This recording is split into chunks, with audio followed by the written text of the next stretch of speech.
예, 오늘은 출애굽기 15장입니다. 그 1절을 가지고 새노래로 여호와께 찬양이라는 제목으로 말씀을 전합니다. 이들이 이제 홍해를 지나면서 구원을 받았습니다. 그럼 받은 다음으로 제일 중요한 게 뭡니까? 기도응답입니다. 그래서 기도응답 못 받으면 방황하게 되고 또 세상 것에 붙잡히게 됩니다. 그럼 기도응답인데 그럼 도대체 무엇을 기도해야 되느냐? 불신자하고 우리하고 다르죠. 불신자는 하나님의 뜻 그런 거 없어요. 그냥 나오는 대로 어? 기도합니다. 그러나 우리는 어, 이미 절대 답과 절대 방향을 주셨기 때문에 거기에 체크를 하면서 하나님이 말씀대로 역사하시는구나. 약속대로 역사하시는구나. 그것을 우리가 응답을 하나님이 주신 건지 아닌지를 체크할 수 있습니다. 그래서 그 절대 답과 절대 방향을 주셨다고 했는데 그게 주보의 서론입니다. 그래서 굳이 성경을 요약하면 신앙 생활의 열쇠라고 그랬는데 요약하면 창세기 1장 1절부터 4절에 다 계시가 되어 있습니다. 이제 그게 좀 그 계시라서 명확히 지상에 드러나지 않아 가지고 모를 뿐이지 이미 말씀하셨고 지상에 드러난 것으로 인해서 그 계시가 마치 우리 생각 속에 무엇을 그려야 되겠다 해가지고 화선지에다가 화폭에다가 그림을 그리듯이 그리고 묵시라고 하죠. 묵시가 이제 이게 화폭에 드러난 것처럼 하나님의 계시가 지상에 드러나야 되는데 그것 때문에 창세기 1장 1절 하나님이 태초에 천지를 창조하시니라 그렇게 되어 있습니다. 그렇기 때문에 이미 답과 방향을 주셨다고 했습니다. 그러니까 성경을 굳이 요약하면 창세기 1장 1절부터 4절까지는 이미 주신 겁니다.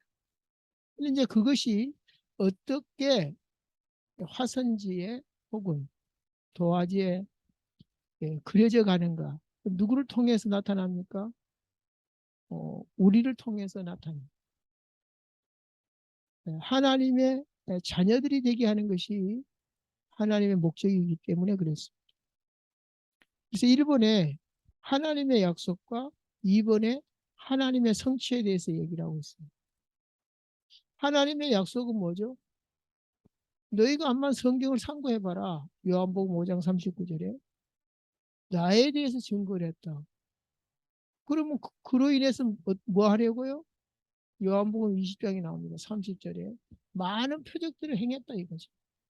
그러나 이것을 기록하면 너희로 그 이름을 힘입어. 누구 이름이죠? 예수 그리스도. 그 이름을 힘입어 생명을 얻게 하는, 영원한 생명을 얻게 하는 데 목적이 있습니다. 이 약속입니다. 그래서 요한복음 14장 6절 특히 요한복음은 보통 이제 기납법적으로 그 공간복음은 이렇게 써졌는데 요한복음은 연역적 법으로 써 있어요. 그리고 마치 I am who I am 이런 것처럼 나는 나다 라고 말씀한 것처럼 예수님은 나는 포도나무다. 나는 선한 목자다. 내가 하나님이다. 이런 선언을 많이 합니다. 그게 특징인데요. 이처럼 내가 길이고 진리고 생명이다라고 얘기를 합니다. 보통 보면 이제 공간복음 보면은 이런 일을 이렇게 역사가 일어났는데 이게 누구의 손이겠냐, 누구의 이름으로 이렇게 됐겠냐라고 질문하는 시거든요. 근데 요한복음은 그렇지 않아요. 나는 누구누구다 이렇게 딱 적극적으로 밝힙니다. 어쨌든 이 하나님의 약속이 이제 실현되었는데요. 마태복음 13장의 11절에 보면 너희는 저희는 이렇게 두 그룹을 얘기합니다.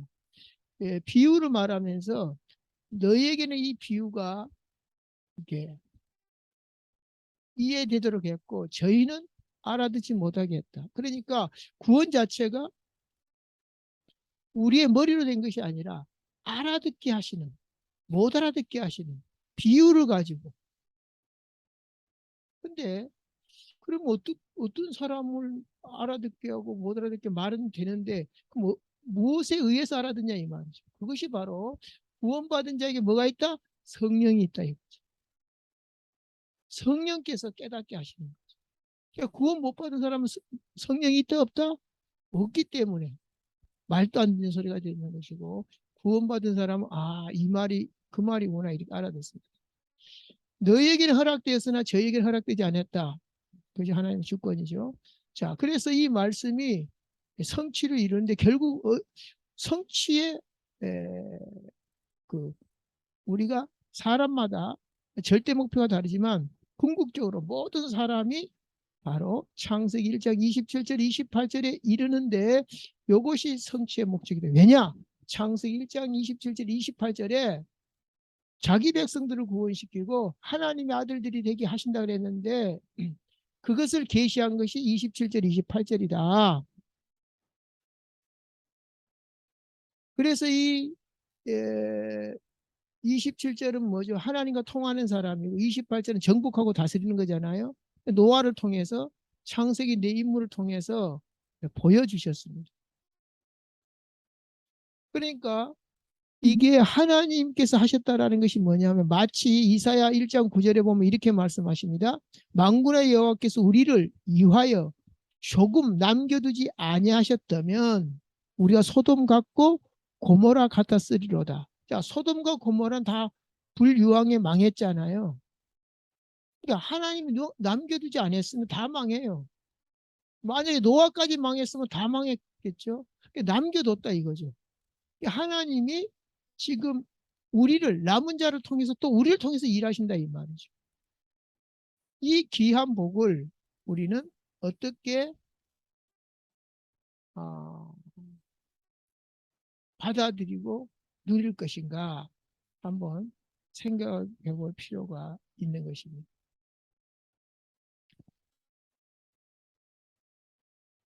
그래서 이제 우리는 성경을 통해서 성령을 통해서 이렇게 지금 이제 남겨둔 것을 알게 되는데요. 모세 때는 성경이 없었잖아요. 그러니까 최초의 스토리텔링의 그 원조가 뭐냐? 하나님이셨다. 출애굽기 13장 9절에 나옵니다.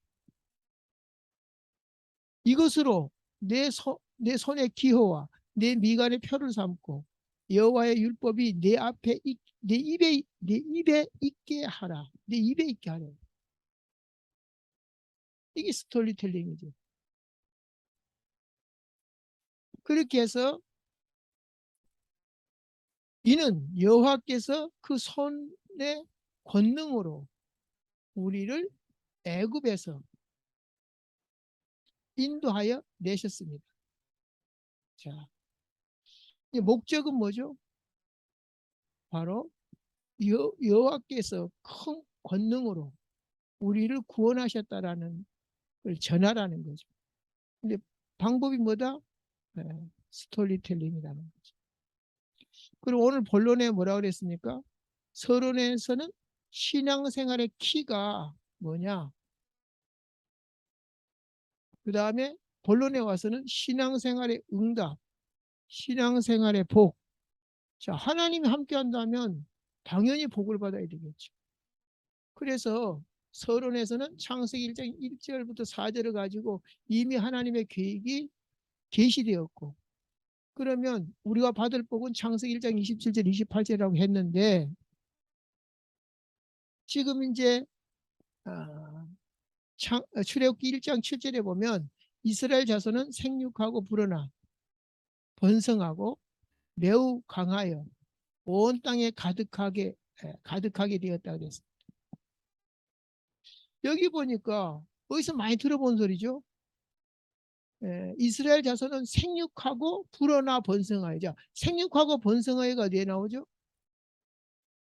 바로 창세기 1장 28절에 나옵니다. 온 땅에 가득하게 되었다. 노예로 갔음에도 불구하고 온 땅에 가득하게 되었다. 크게 보면 방금 말씀드린 대로 생육하고 번성은 창세기 1장 28절 성취고요. 가깝게 보면 아브라함한테 이미 약속한 큰 민족을 이루겠다 그랬잖아요. 그리고 나라를 세우겠다. 나라가 되려면 민족이 있어야 되겠죠. 나라가 이루어지려면 국민 영토 주권이 있어야 돼요. 그런데 그때는 왕이 주권을 대신했죠. 왕이 모든 걸 통치했어요. 근데 그때 이스라엘의 왕은 누구였냐면 하나님이죠. 그러니까 주권이 하나님의 손에 있으니까 어떤 왕의 괴롭힘을, 그 무능함의 괴롭힘을 안 당하는 거죠. 그러면 그 주권이 하나님의 손이라는 증거가 뭐죠? 성막을 만들어라. 내가 거기에 자정하고 너희를 지휘하겠다. 이런 거죠. 자,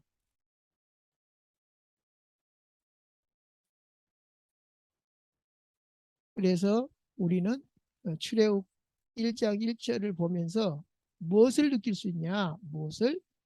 새로운 시작인 듯 하면서 이어지는 이유가 있습니다. 자, 각 것마다 새롭게 시작하는 것 같아요. 지금도 새롭게 시작하잖아요. 그런 시작인 듯 하면서 이어지는 이유는 하나님의 역사는 변하지 않는 언약의 연속성 때문입니다. 아담 때 한 얘기, 아브라함 때 한 얘기, 요셉 때 한 얘기가 지금 계속되고 있다. 그러면 그것이 우리가 예수님 재림할 때까지 계속된다는 사실을 눈치를 채야 되겠죠. 언약은 바뀌지 않는다.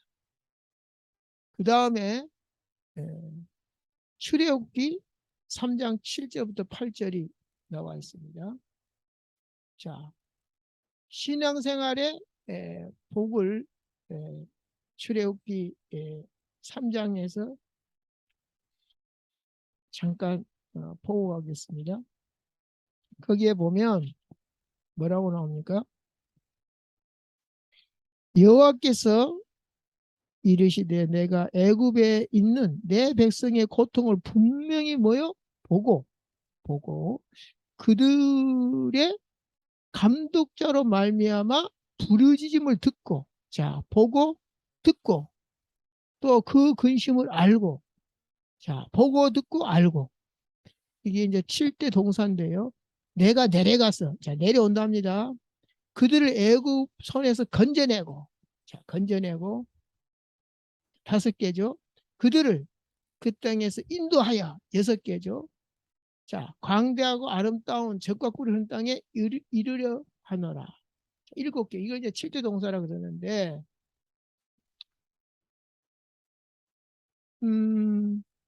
그러니까 지금 400년 동안 노예, 거기 이방에서 객이되다가 나오잖아요. 그런데 뭐라 그랬습니까? 이미 창세기 15장의 헷불 언약에서 400년간 이방에서 객이 되겠고 큰 민족을 이루고 나오고 또 많은 재물을 가지고 나올 것이다 라고 말씀한 것이 그대로 이루어진 것입니다. 자, 때문에 이제 우리는 그 출애굽 구절을 보면 3번이죠. 지금 이 7대 동사를 가지고 계속 진행한 것을 확인해야 됩니다. 하나님이 어떻게 보고 듣고 알고 그리고 이제 빼내고 인도하고 가나안 땅까지 이런 것들을 확인해야 됩니다. 그래서 그 구조를 보면 크게 구원과 시내산의 언약. 그러니까는 크게 말하면 구원과 출애굽과 광야 교회입니다. 우리가 이제 하나님의 자녀가 되면 신앙생활 하잖아요. 교회 중심이잖아요. 그러니까 구원과 뭐죠? 광야 교회입니다. 출애굽과 광야 교회.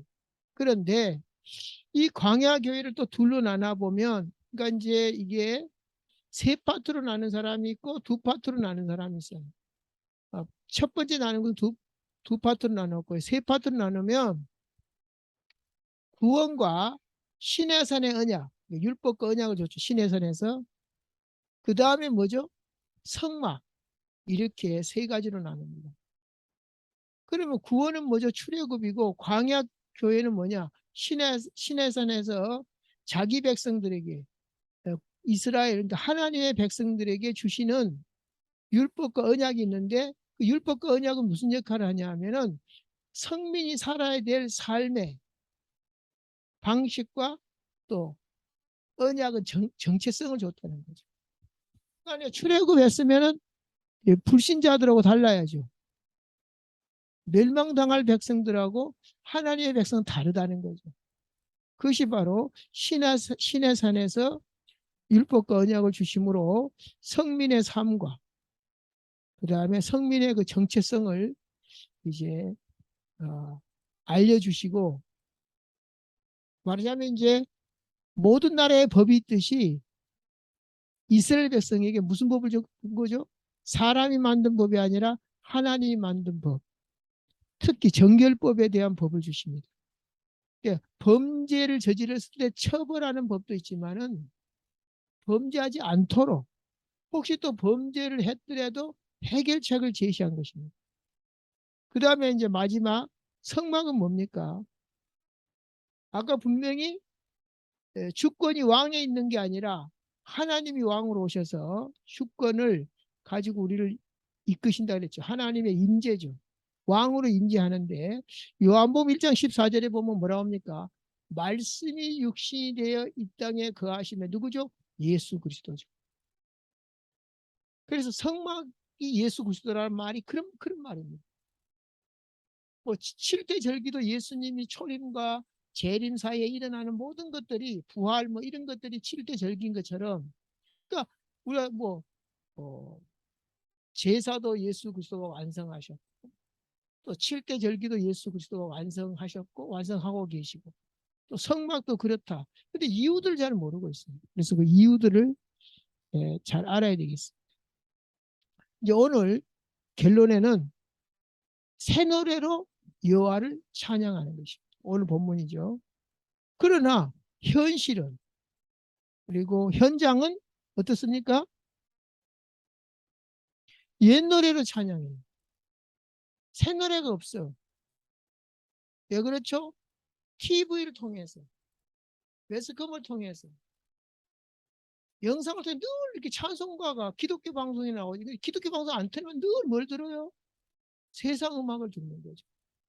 그럼 우리 각인 뿌리가 찬양으로 각인 뿌리 되겠어요? 세상 문화, 뭐 드라마가 됐든, 그뭐 그 노래가 됐든 춤이 됐든 다 세상 노래죠. 그러니까 옛 노래로 찬양하는 거죠. 근데 이제 그걸 또 장려합니다. 왜 그럽니까? 서로 앞다투어 뭡니까? 문화 강국을 막 이렇게 이제 핑계 좋잖아요. 옛 것, 우리 것. 그래 봐야 불교 문화고 유교 문화인데 우리 것이 좋은 것이 하고 우리 것이 좋은 게 아니라 하나님 것이 좋은 것이. 우리가 정신을 안 차리면요. 그럴듯한 말로 신토부리 해가지고 누가 뭐라 합니까? 그러나 우리는 신토부리가 아니라 하나님이 우리의 근본입니다. 왜? 하나님의 형상으로 지음받았기 때문에. 그러니까 우리가 좀만 신경을 안 쓰면요. 그러니까 이런 말이 있잖아요. 총칼로 독재려면 막 데모하고 막 죽음을 불사하고 뛰어나고 반대로지만 문화로 해버리면요. 무장 해제가 돼버려요. 왜? 일단 음악이 촥 깔리면서 마음을 이완을 시키면서 뭐 기분 좋게 해놓고 뭐 이것저것 집어넣으니까 사탄이 와갖고 독재를 해도 모르는 거죠. 자, 그래서 결국 지금 전 세계가 문화 강국, 그것도 사실은 알고 보면 경제 전쟁이죠. 이익 손익을 따지잖아요. 문화 강국 되었고 우리가 막 예? 수출 분야에 막 이렇게 한국 제품 이런 얘기 하지 않습니까? 그러니까 그 논리가 틀리든 맞든 간에 계속 듣고 있는 것이죠. 사실 우크라이나 사태도 결국은 전부 육신적인 거잖아요. 그 나라를 빼앗으면 어? 결국은 육신적이고 세상적인 손익을 강조하면서 예, 자국 실리로 가다 보니까 하나님은 뜻은 온데간데 없는 거예요. 근데 우리가 그것을 그러니까 부정할 수는 없지만 그렇다고 그것이 맞는 것도 아닌데 그렇게 살아가고 있다라는 거죠. 그러니까 자기도 모르게 지금 계속 뭡니까? 예, 지금 세뇌가 되는 거죠. 세상 걸로. 그러니까 새 노래가 안 나와. 2번이 뭐죠? 새 노래로 찬양의 현장 그랬습니다. 오늘 15장은 완전 새 노래입니다. 최고의 천상의 노래입니다. 우리가 천상 하기 전에 천상의 노래를 불러야 돼요. 어떻게 불렀습니까?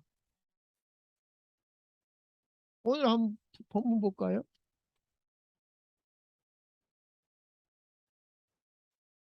네. 출애굽기 15장.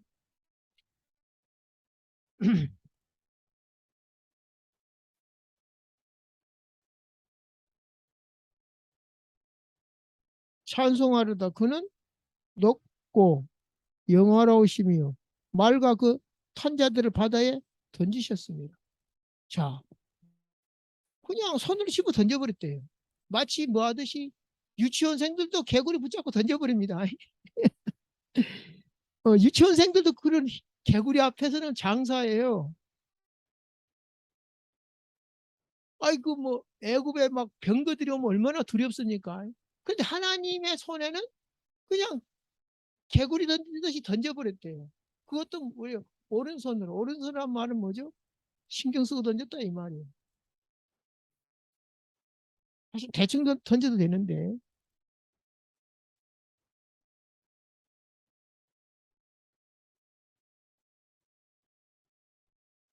어, 그들이 홍해에 잠겼다고 얘기하고 있죠.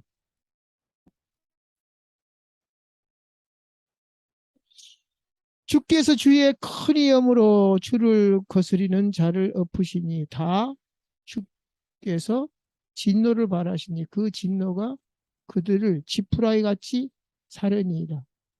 주의 콧김에 물이 쌓이되 파도가 언덕같이 일어나고 그 물이 바다 가운데 엉키니이다. 여기서 보면 그의 군대를 바다에 던지시니 최고의 지휘관들이 홍해에 잠겼으며. 자, 그냥 지휘관들 뭐 병사들은 말할 것도 없이 지휘관까지 죽었다 이렇게 생각할 수도 있어요. 그러나 그때 당시 이제 보통 그 지휘관, 그러니까는 이제 그 보면 그 시대로 돌아가 보면 이제 평소에 농사 짓다가 그러니까는 그 온 백성을 동원해갖고 전쟁을 시키는데 앞에 누가 씁니까? 정규군이 쓰는 거죠. 네. 정규군이 쓰고 거기서 이제 싸움을 먼저 겁니다. 지휘관들이 먼저 하다가 지면 막 도망가고 이기면 우우 가서 이제 그런 걸 말씀하시는 분도 계시는데 어쨌든 그렇게 볼 때에 예수님이 저기 우리 하나님이 지휘가이니까 우리는 그냥 우 따라가면 되는 거죠. 그런 걸 연상할 수가 있는 찬양이죠. 자, 그러니 14장은 뭐죠? 출애굽 홍해를 건 거잖아요. 그래서 이 새노래로 찬양하는 그 출발이 바로 홍해를 걷는 구원 사건이죠. 그러면 당연히 우리의 삶도 어떻게 해야 된다? 새 노래로 찬양하는 여호와께 그러한 삶이 되어야 되는데 과연 아까 말씀드린 대로 우리 문화가 아, 우리를 점령해 가지고 다들 인식조차도 안 하고 그렇게 살아가고 있습니다. 그러니까 자꾸만 영적으로 힘들어지는 거죠. 그것이 3번에 보면 결론 3번에 보면 출애굽의 단골 멘트가 나오는데 그게 뭐죠? 이 말씀이 엄청 많이 나와요. 뭐 10가지 기적에는 말할 것도 없고 이로써 내가 여호와인 줄 알리라. 자, 이로써. 그러니까 막 10가지 재앙이 됐든 막 이 광야길이 됐든 간에 결론은 뭐죠? 이로써.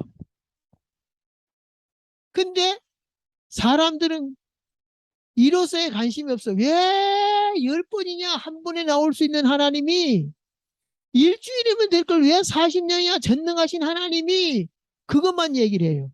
이로써는 어디 빼버려요. 제가 자주 말씀하지 않습니까? 이 갑부일수록 돈이 많은 집안일수록 효자가 없다고. 이로써가 없어. 당연히 막 돈 엄청 대면서 막 1,000만 원짜리 과외시키면서 자가용으로 막 학원 보내면서 감사가 없어요. 근데 같이 리어카 끌고 포장마차하고 이런 애들이 효자가 많아요. 왜? 우리 아버지가 나를 위해서 이렇게 수고하시는구나. 이로써가 된다. 이로써가. 이로써가 있냐 없냐죠. 그래서 제가 율법과 복음이라고 4번에 말한 이유가 뭐냐면은 지금 정통 교회보다는 이단들이 더 열심을 냅니다. 왜 더 열심히 내는 이유를 아십니까? 그들의 구원은요, 조건적인 구원입니다. 율법적인 구원이에요. 너희가 일일이 해야 구원을 받는다. 심지어 몇 명을 전도를 해야 구원을 받는다. 그렇게 까지니까 열심히 해요. 왜? 지옥 안 가려고. 근데 우리는 그런다고 지옥 가고 저런다고 천국 가는 게 아니라는 걸 이미 알고 있어요. 그게 정통교리고 그게 맞는 거거든요.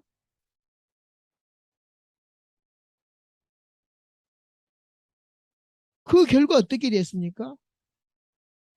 사실 율법적으로 말하면은 구약보다 복음이 더 셉니다. 율법이 더 세요. 아니 복음이라는데요. 그럼 모르시는 말씀. 자, 제가 그 성경에 나온 거 해볼게요. 미워만 해도 살인죄다. 이건 구약 율법보다 세요. 구약은요 죽여야 살인죄입니다. 근데 미워만 해도 살인죄. 이거 완전 율법은 예수님이 더 세요.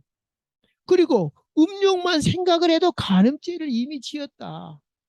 살아날 수가 없어요. 구약보다 더 힘들어. 그런데 쉽게 구원받았다 그러거든요. 뭐 이상한 얘기죠? 왜냐? 율법으로 구원받는 것이 아니기 때문에. 그럼 왜 그런 말씀을 하셨냐? 어떤 것으로는 구원받을 수 없다라는 것을 말씀하는 겁니다. 그 어떤 것으로도 우리가 구원받을 수 없다라는 율법은 뭐죠? 진단하는 것입니다. 구원은 못 시킵니다. 그러니까 제가 그 찬송가에도 내가 참 이제 다시 부르려고 해요. 왜냐하면 옛날에는 이게 잘 안 불러지더라고요. 이게 내가 꼭 개사를 해서 부르려고 그래요. 예를 들어서 예수 십자가에 흘린 피로서 그대는 씻겨 있는가? 뭐 당연하지. 더러운 지 희게 하는 능력을 그대는 참 의지하는가? 당연하지. 예수의 보혈로 그대는 씻겨 있는가? 당연하지. 마음속에 여러 가지 죄 깨끗이 씻겨 있는가? 당연하지. 왜 물어봐? 이런 식으로. 당연한 걸 가지고 그냥 확신에 차 있으니까.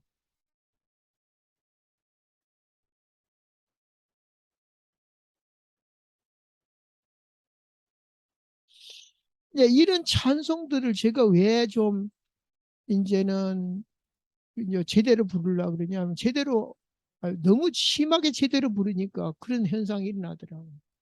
지금 이거는 뭐죠? 네가 진짜로 삶 속에 예수 피를 의지해서 사냐? 이런 질문을 가미를 시켜야 되는데 그냥 교리적으로 그리고 확신적으로 그냥 그래 당연하지 이렇게 돼버린 거예요. 왜 물어봐 이런 식으로. 근데 이제 이렇게 다시 제가 보니까 좀 이유가 새로워졌어요.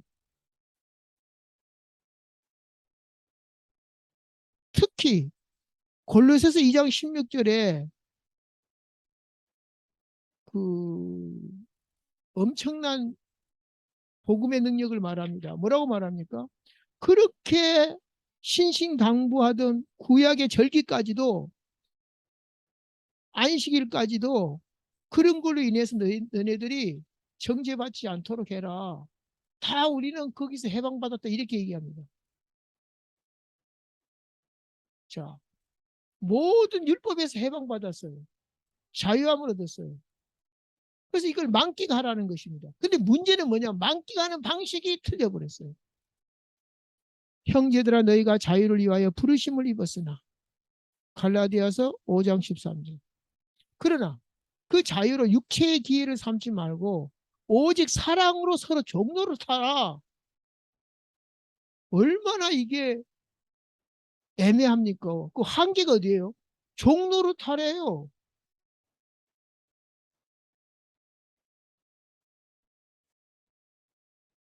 한계가 애매해요. 그리고 예수님은 아예 애매한 것도 없어요. 내 이웃 사랑하기를 내 몸같이 사랑해라. 야, 한계가 불분명해서 포기하기 십상으로 신앙생활 안 할 수도 없고 그냥 성경에는 그렇게 나왔어. 왜? 내가 종로를 하는데 어디까지 종로를 할 거냐? 내 몸같이 사랑하는데 도대체 어디까지 내 가족도 있는데 이런 식으로 이제 아예 포기할 수밖에 없는 신앙생활. 그건 구약이야. 율법으로 구원받은 게 아니야. 맞죠? 복음으로 구원받았죠.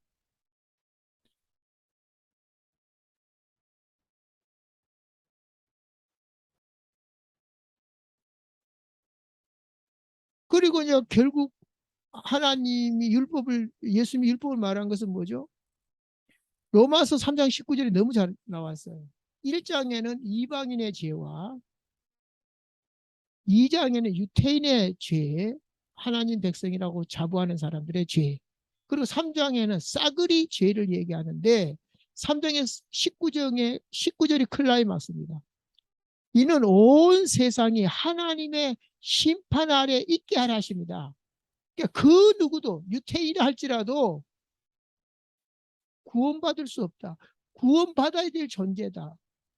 이로써 은혜의 구원의 은혜의 풍성함을 알려주는 것입니다. 그리고 로마서 3장 26절에 뭐라고 그럽니까? 우리의 의는 하나님의 의는 우리까지 의로워지는 것이 하나님의 의라고 얘기를 합니다. 이 엄청난 비밀을 만끽을 해야 되는데 이게 부담스러워하고 있는 거죠. 왜? 적용이 안 되니까.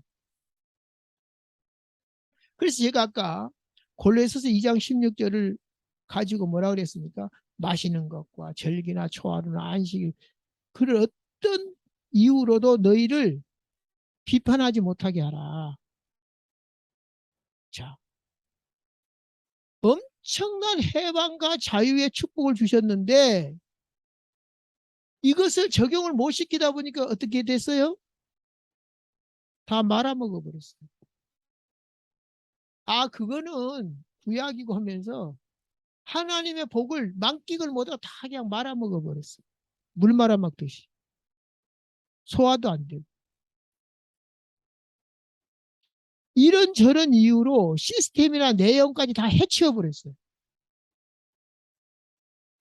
그러나 식사를 안 하면 율법이든 시스템이든 간에 다 이 식사를 안 하면 살아갈 힘이 없어요. 오늘 식사를 율법적으로 하든 시스템적으로 하든 하잖아요. 그래서 영적으로 힘이 없고 죽어가는 것입니다. 복음 하면서 죽어가는 것이에요. 왜? 시스템이 없어. 무슨 얘기인지 제가 더 구체적으로 말씀을 드리겠습니다. 로마서 12장 1절에 보면 너희 몸을 하나님이 기뻐하시는 거룩한 산 제사로 예배를 드리라 그랬습니다. 이는 너희가 드릴 영적 예배니라. 자, 너희 몸을, 이 말은 뭐죠? 삶을 말합니다. 삶. 하나님 기뻐하시 거룩한 산 제물을 드려라. 이건 경배를 드리라는 거죠. 이것이 너희의 드릴 영적 예배니라 그랬어요. 그러니까 이 또한 막연할 수가 있어요.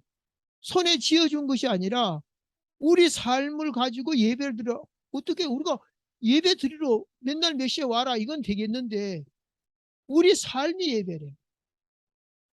그러니까 이 비밀들을 다 놓쳐버린 거예요. 자, 구약 예배는 뭐죠? 상번제는 항상 상자입니다. 항상. 항상 예배를 드려요. 어떻게 드리냐? 아침에 드리고 저녁에 드립니다. 제사장님들이 드리는데 그럼 뭐죠? 백성들은 농사 지면서도 일하면서도 뭘 보죠? 그 성막 중심으로 사니까 성막에 뭐가 있죠? 그 재물이 타는 연기가 올라오잖아요. 아, 지금 예배드리네. 아, 지금 재물을 태우네. 그러면서 이제 기억을 하는 것이죠. 그러면서 묵상도 할 수가 있고 잠깐 기도로 예배할 수가 있겠죠. 구약에는 이제 그런 시스템이란 말이죠. 그러면 5대 제사는 매일 시스템입니다. 7대 절기는 뭐죠? 1년 내내 시스템입니다. 그러니까 우리 역시 예배가 없어지지 아니했고 시스템이 없어지지 아니했는데 아까 다 물 말아먹듯이 말아먹어버려요. 왜? 그런다고 구원받는 게 아니니까. 수요 예배도 안 드려버려요. 금요 예배도 안 드려. 왜?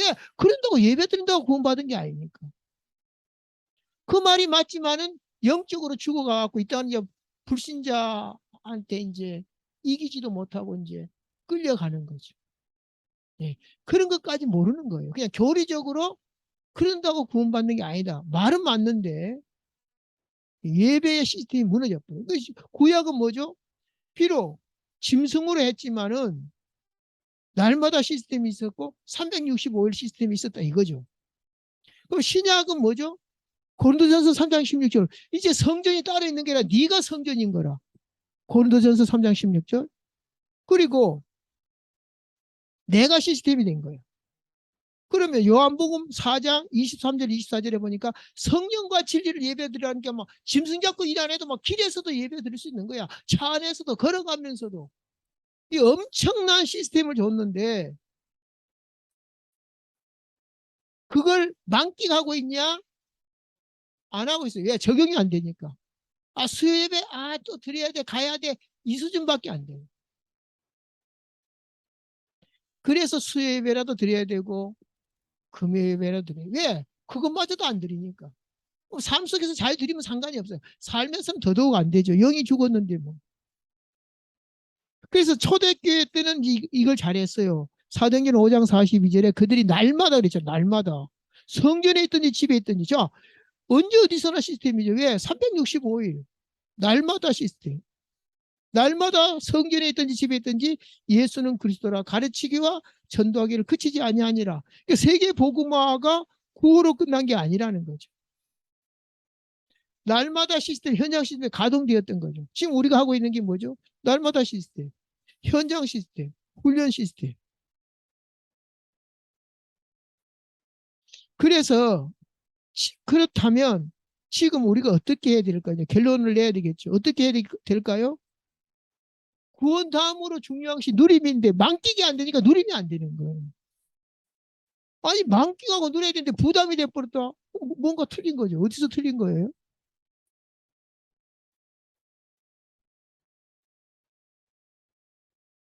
적용을 시킨다면 이 복음 안에는 뭐가 들어있죠? 언약도 들어있고 구원도 들어있습니다. 이것을 복음이라고 하는데 이 복음을 말씀으로 누리고 기도로 누리고 전도로 누리고 오늘 출애굽 15장처럼 새 노래로 찬양으로 누리고 이게 안 된다는 거죠. 직장을 가든 공부를 하든 간에 이것 때문에 이걸 바탕으로 이게 안 되는 거라. 무조건 공부 잘해야 되고 무조건 이겨야 되고 그러니 뭐 그게 하나님의 방법이 아니니까 힘든 거죠. 그러니까 마태복음 6장 33절이 당연하거든요. 그의 나라와 그의 의를 구해버리면 예배도 되고 찬양도 되고 전도도 되고 기도도 되고 다 될 텐데 적용을 안 시켜요. 그의 나라와 그의 의를 구하라. 그럴 시간 어디나 직장 가기도 바쁜데 뭐 이래버리니까 아무것도 안 된 거예요. 말아먹었다니까요. 왜? 그런 걸로 구원받은 게 아니니까. 만끽하지를 못해요. 그래갖고 엉뚱한 소리 합니다. 우리를 위해 주셨는데 하나님은 자기만 욕심이 많고 뭐 이런 식으로. 마치 유치원생이 부모한테 대드는 것처럼. 그래서 방금 말씀드린 대로 이것이 되어지면 사도 바울처럼 됩니다. 나의 나 된 것은 뭐다? 주의 은혜로 된 것이다. 자기가 엄청 매맞고 수고하고 감옥까지 갔는데 그것까지도 은혜라고 얘기합니다. 왜냐? 감히 내가 하나님께 쓰임 받았다라는 거죠. 벌써 쓰임 받는데 만끽이 들어간 거예요. 그러니까 초대교회는 순교를 어렵지 않게 했죠. 왜? 그런 은혜가 충만했으니까. 그러면 과연 이 고백으로만 끝난 것이 아니죠. 이 고백이 사실이라면 삶이 달라질 수밖에 없는데 어떻게 달라집니까? 이사야 40장 1, 2절에 보면 뭐라 그럽니까? 이로써 너희는 내 백성을 위로하라. 그렇죠. 고통당하는 게 신앙생활 제대로 안 하는 게 보이니까. 우리가 왜 지금 전도 캠프를 다른 교회를 도와줍니까? 보이는데 못하니까 도와주는 거예요. 마치 우리가 복음을 못 누리니까 종교생활 하니까 고통당하니까 말해줄 수밖에 없는 거죠. 너희는 정다이 예루살렘에 말하며 그것에게 외치라. 너에게 때가 끝났고 이제 율법 다 끝났다 이거예요. 종교 다 끝났다 이거예요. 그 죄악이 사함을 받았느니라. 이것을 내가 행복하니까 말할 수밖에 없는 거죠. 그래서 방법을 얘기했습니다. 물론 예수님의 방법은 마태복음 10장에 쉽게 표현해 있어요. 그랬더니 이제 이사야 이어서 말해 뭐라고 외치리까 하니 하나님의 말씀을 영영이 서리라라. 그럼 도대체 하나님의 말씀이 뭐냐? 그게 복음이죠. 그걸 제가 오늘 1, 2번으로 불신자에게 전해야 될 그 하나님의 말씀, 신자에게 전해야 될 하나님의 말씀을 제가 한번 너무너무 제가 은혜를 받았어요. 아, 똑같은 복음인데 대상 따라 좀 다를 수 있구나. 자, 우리가 에베소서 2장에 보면 불신자들에게 줄 심지어 종교인들까지 줄 수가 있어요. 어떻게 줄 수 있습니까? 허물과 죄로 죽었던 너희다 이렇게 말합니다. 1절에. 2절에는 공중권세 잡은 자에게 마귀를 따랐다고 얘기합니다. 그 불순종 아들들 가운데 역사하는 영은 뭐죠? 귀신을 말합니다. 그 다음에 본질상 진노의 자녀이었더니 육체를 따라 살고 그럴 수밖에 없죠. 4절에는 긍휼이 풍성하신 하나님이 우리를 사랑하신 그 큰 사랑을 인하여 그 큰 사랑이 뭐냐 이 말이죠. 허물로 죽을 우리를 그리스도와 함께 죽으시고 그리스도와 함께 살리셨다. 너희가 그 은혜로 구원을 받았다. 또 함께 일으키사 하늘에 앉히시니 하늘 보좌까지 이미 앉혔다. 그러면 이 세상은 지나가는 것이니까 울고불고 할 필요가 없는 거죠. 그게 사실이라면. 7절에 오는 여러 세대에 나타나게 하겠다. 그러면 우리는 그의 나라와 그의 의만 구하면 돼요. 그 은혜를 인하여 믿음으로 말미암아 그랬어. 우리가 구원을 받았다. 은혜가 먼저죠. 그러니까 그 은혜는 하나님의 선물이다 이렇게 얘기합니다. 불신자들은 자랑 잘하잖아요. 이는 누구든지 자랑치 못하게 하랍니다. 하나님이 준 거니까. 자, 근데 이제 신자들에게는 어떻게 말씀을 전할까? 구원은 받았는데 갈라디아서 이제 3장 29절에 보면은 너희가 그리스도께 속한 자면 아브라함의 자손이요 약속대로 유업을 이을 자다. 자, 그리스도께 속한 자면 아브라함의 유업을 이을 자다. 내가 또 말하는 유업을 이을 자가 모든 것의 주인이나 어렸을 동안에는 종과 다름없어서 그 아버지의 정한 때까지 후견인과 청지기 아래 있나니. 자, 유치원생한테 재산을 다 줄 수 없으니까 그 변호사나 이런 법적으로 그 이제 맡겨둔 거죠. 이와 같이 우리가 어렸을 때 세상의 초등학문에 있어서 종로를 하였더니 때가 참해. 이 종로를 할 필요가 없죠. 하나님이 그 아들을 보내서 여자에게 나게 하시고 여자에게 왜 여자에게 낳죠? 율법 아래에서 난 것이 육체 가운데 태어났다. 그러니까 육체는 율법 아래 묶일 수밖에 없다. 율법 아래 있는 자들을 속량하시고 우리로 아들들의 명분을 얻게 하려 하심이라 그랬어요. 자, 이렇게 우리가 지금 예수를 믿으면서도 율법과 복음을 구분 못한 사람이 있는가 하면 자, 구분을 했어요. 그런데 이제 해방이다 자유다 해가지고 마치 그 손주가 할아버지 어깨 위에 올라가고 막 수염 잡아 당기듯이 그렇게 처리 없이 막무가내로 왜 자유니까 해방받았으니까 그러면 거기까지는 좋아요. 왜 구원받았으니까. 근데 문제는 뭐냐면 하늘나라 가기 전에 이 땅에서 엄청 어려워요. 왜 만끽을 못하니까. 돈 많은 사람은 돈을 만끽하다가 이제 교도소도 가고 뭐 사고도 나고 사탄이 역사를 하죠. 근데 우리는 하나님의 것을 만끽하고 나를 살리고 남을 살리는 이 비밀을 만끽하지 못하니까 스트레스 받으면 세상 걸로 자꾸 풀려고 그래요. 노래방 가고 뭐 가고 문화적으로. 그러니까 그게 악순환이 되는 거죠. 그래서 오늘 제목이 뭐죠? 새 노래로 여호와께 찬양. 그러면 맨날 복음성가 부르고 다니고 찬송가 부르고 그 말이 아닙니다. 내 속에 데살로니가 전서 5장에 있는 것처럼 항상 기뻐해라, 쉬지 말고 기도하라, 범사에 감사하라. 그것이 억지로 하라가 아니라 그것이 삶 속에 나와요. 그럼 삶 속에 나오면 삶의 능력이 생겨요. 그러면 저절로 증인이 되죠. 그리고 그 복을 받고 싶어 하는 거죠. 왜? 나는 쟤보다 더 많이 가졌고 쟤보다 더 공부도 잘하고 내가 저보다 그런데 왜 저 친구는 더 저런 기쁨을 만끽하고 저게 뭐지? 궁금하게 되겠죠. 좋으신 하나님 감사합니다. 오늘 우리가 새 노래로 여호와께 찬양한다고 했지만은 너무 막연하거나 또 아예 제껴놓거나 이런 어리석은 신앙으로 말미암아 그 귀한 능력의 복음 이것이 세상 것맛도 못하고 신자들이 유린당하고 있습니다.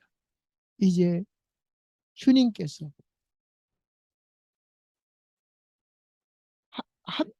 남기지 아니하였다면 우리도 소돔과 고모라처럼 될 것이라고 했는데 오늘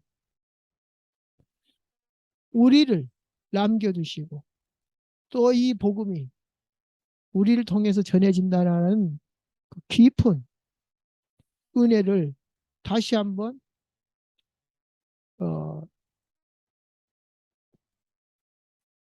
체질화시키고 또 삶 속에서 만끽하기에 조금 더 부족함이 없도록 역사에 주시옵소서.